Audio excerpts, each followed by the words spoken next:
उत्तरा अयनः यत्र निवास स्थान स उत्तरायणः। अयन का अर्थ होता है गर्भ।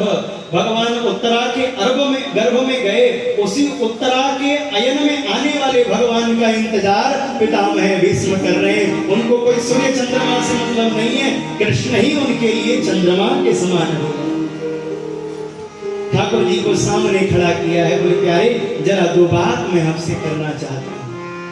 भीष्म पितामह ने यहाँ पर बड़ी सुंदर स्तुति करी है। भागवत में 11 श्लोकों में बहुत सुंदर गाया है कि इति मतिरुपकल्पिता वितृष्णा भगवती सात्वत पुंगवे विभूमि। इति मतिरुपकल्पिता वितृष्णा भगवती सात्वत पुंगवे विभूमि।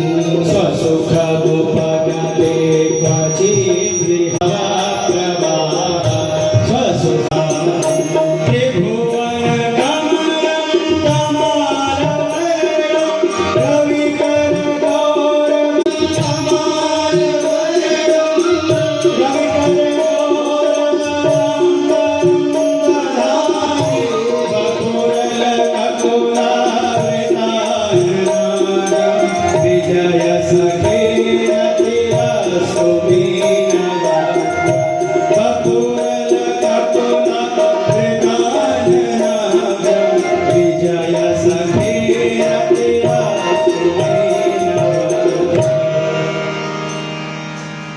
एकादश श्लोकों में भागवत में बड़ी सुंदर स्तुति का गान किया। ये अभी हमने केवल 2 श्लोक का गान किया।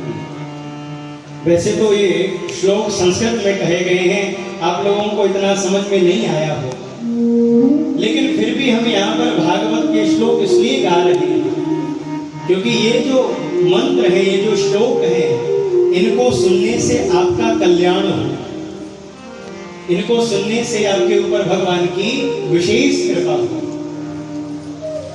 जिसका अर्थ समझ में नहीं आ रहा है उसका भी अव्यक्त फायदा छुपा हुआ। ब्राह्मण लोग जो पूजन कराते हैं, आप लोगों को कुछ समझ में नहीं आता है, लेकिन फिर भी आप करते हैं क्योंकि विश्वास है इसको करने से ठाकुर जी हमें जरूर देखेंगे, हमारे ऊपर कृपा हो। और विश्वास का ही तो फल मिलता है। कहा भी जाता है विश्वासो फलदायक, विश्वास से ही फल मिलता है। आप देखिए कई बार हमारे घर में कोई बीमार पड़ जाए तो हम उनके लिए महामृत्युंजय आदि का जप करवाते हैं। हमें उसका अर्थ तो नहीं समझ में